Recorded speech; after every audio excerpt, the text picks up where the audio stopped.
boys and girls, welcome to another episode. So this one is regarding the Puma. Now, as you know, we did a track day, so let me just give you a quick rundown of how the past few weeks have gone. So, first of all, for those that don't know, my Puma is currently in like one of them big Clark garage tents. So, have a look at this little clip here.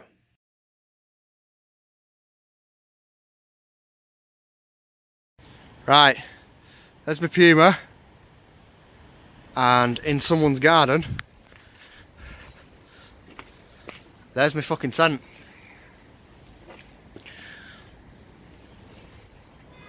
Oh shit. So, after going on and knocking on to one of my neighbours' houses and saying, "Excuse me sir, please can I have my tent back?" We managed to get it back the next day, lift it over the fence, get it back down, weight it down, make sure it was pinned down properly. It was pinned down, but we had seriously bad winds, and it took it and it went straight. So there we go. So that was the first problem, so we managed to recover that. Second problem was the fuel tank. The fuel tank was rusty, really rusty. In fact, it was leaking fuel, so obviously not ideal. So bought a new fuel tank, which came in about 52 quid or something like that. And I thought, well, while I'm here, the car is obviously 20 years old. Why don't, 19 years old, why don't we look at fitting a new fuel pump?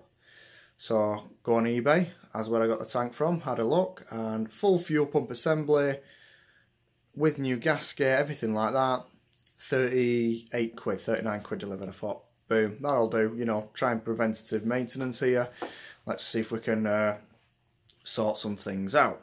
So, I've sat down now because Tom Shoddock says you need to keep changing camera angles to keep it interesting, and that's what they do on the telly. So I'm copying Tom Shoddock. So we replaced the fuel tank. It wasn't too difficult really. 4 bolts and both of the filler neck pipes needed to come off. It wasn't too bad. So I managed to get the old one off, put the new one in. Now before I put the new one in, we thought, why don't we cut a square out so we can get to the fuel sender and the pump if we have any problems.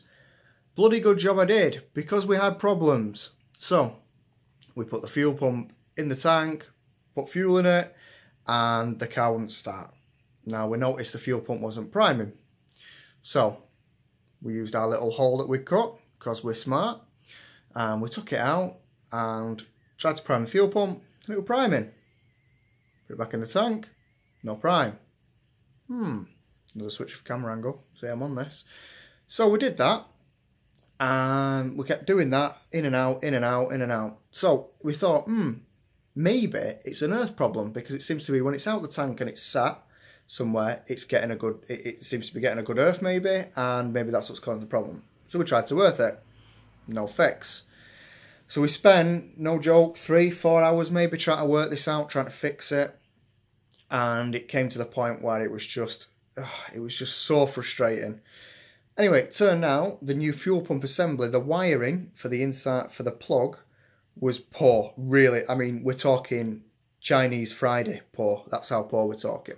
It was atrocious. So, we tried to fix it best we could, and we thought, well, we're going to be nailing this round track. We don't really want it, you know, letting us down. So what we did is we bypassed that, and we bypassed the plug, and we joined the wires further down.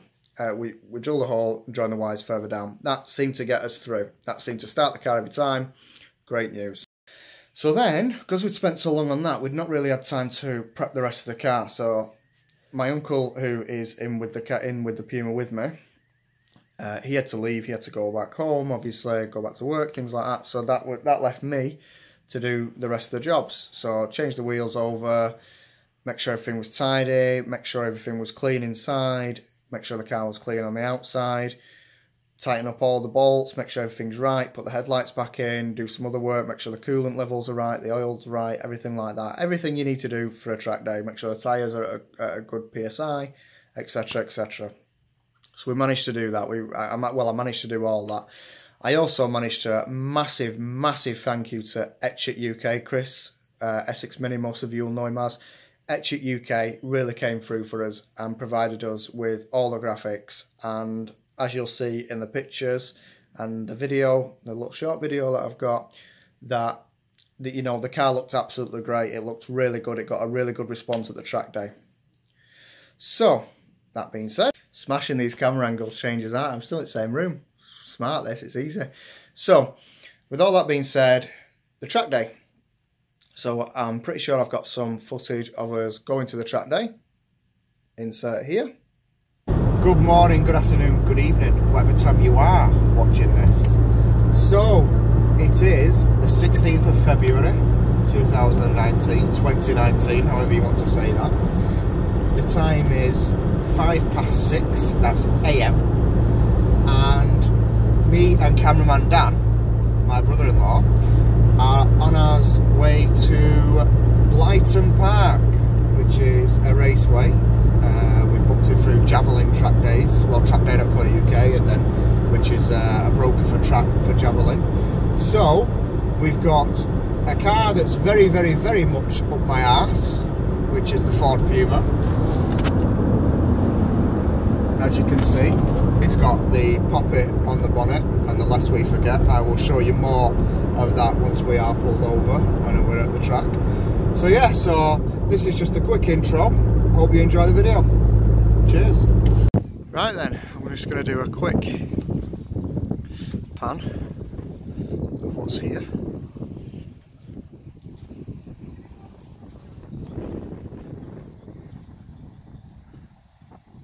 Right, I'm going to try some of this voiceover stuff. Now, this, obviously, it's the home of Ginetta, so these were all in carcoons. All these lovely, lovely Ginettas. Yeah, very nice. I wish I could have taken one of them out on track, because I would have liked to have used one of them. There's also, a little Swift as well, and then that one in the end was brand spanking new. Look at that. These were just some of the cars that were at the track day. As you can see, the McLaren, I believe it was an LT with the registration plate. Either way, I'll show you a video where I'm in front of it. that was a proper nice piece of kit. That, a lot of Lotuses there. Apparently they're there quite a lot, and some of them weren't very nice on the racetrack, but hey, some nice Focus RS's. Is that a Mark III GTI, I think? BMW 3 Series.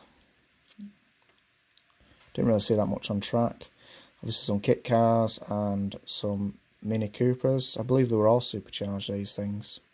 All the Minis were supercharged, I believe. They were going pretty well, to be fair. They were probably the closest thing I could chase. I had them all in the handling, but obviously on the straights they smoked me. I don't think that went on track, the Fiesta. That certainly didn't go on track. That there, in that Ren Speed, he was just packing away. I think I got a quick video of that. That was a Seat. Is it a Leon? Yeah, absolutely. Yeah, I had a good battle with him. So this is the car itself. It's had a couple of goals here. The poppy on the bonnet, lest we forget. The Soldier.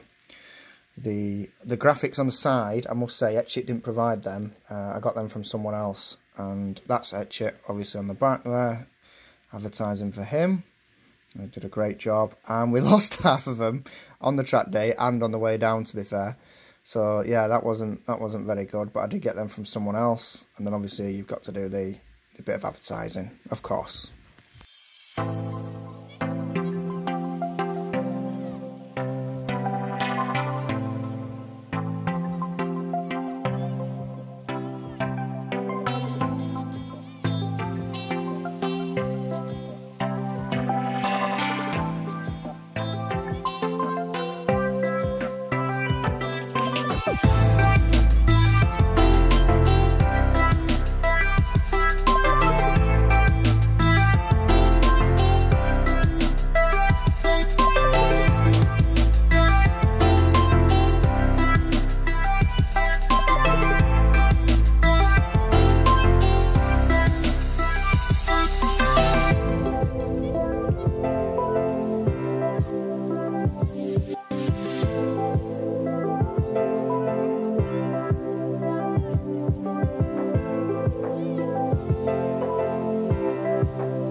So, how did the car perform?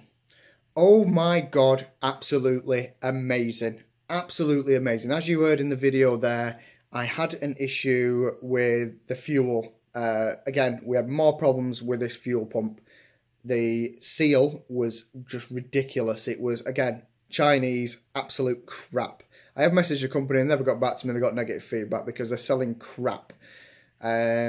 Now, a lot of people go, oh, what do you expect to pay for 39 quid for a fuel pump? The cars are selling for 300 quid. So £39 for a fuel pump to me seems about right. So anyway, we won't go on to that. That's not the rant. I've got another rant. So the car performed really, really well. The only thing we were having was the fuel pump problem. And then when we was hard banking left, the car was cutting out just all power. Boom. As soon as it levelled out, or you were going down a right turn, bang, full power again.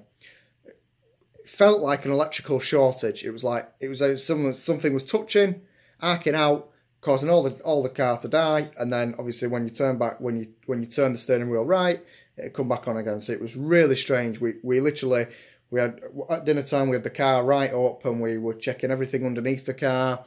We were cable tying everything away from everything, making sure nothing was touching. Anyway, took it out in the second in the afternoon, and again, this problem was getting worse and worse. Now, we had our old school heads on, me and my uncle.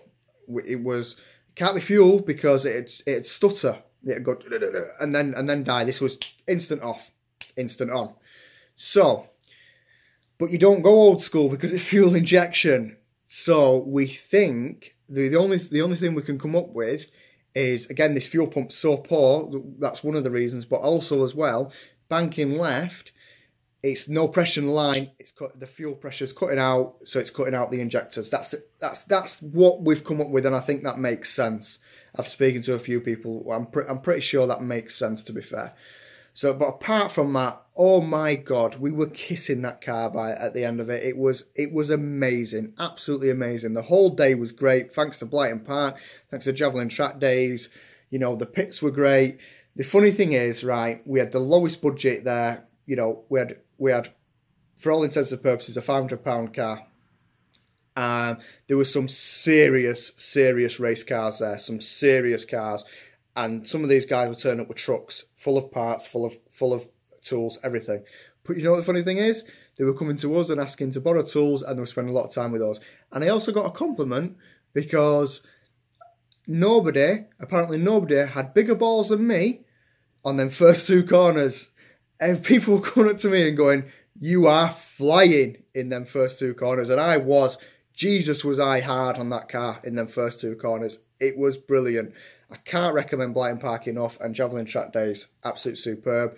The pictures that you'll see, most of them, in fact, I think all of them, were done by Javelin. You get free pictures on the when you book, and it was absolutely perfect. So yeah, the car absolutely performed miracles. We were so happy with it. Right, last camera angle change now. So, right, rant time. So, the car performed really well. We were so happy with. We're so happy with the platform. The Ford Puma. Many people, I don't understand why they either don't know this yet, but then for bang for buck, I don't think you can get a better car out there. 1.7. It really is. All right. It's not the most powerful car in the world, but oh my God, did we have fun! And the car is more than capable, even with a bit more power and a bit better handling. So that leads me on to, we decided we want a roll cage. We need a roll cage for safety. So anyway, you look online and roll cages for a good one, anywhere between £600 and £1,000, maybe even more. So we also had a look under our car, seriously, and it's got some rust issues. Not serious yet, but you know, it needs some extensive work. It'll certainly do this season of racing, but after that, not so sure without some extensive work on it. So we thought, well, let's have a look at maybe buying another shell, another car, see what's available. So found loads on Facebook and things like that, eBay, all the rest of it.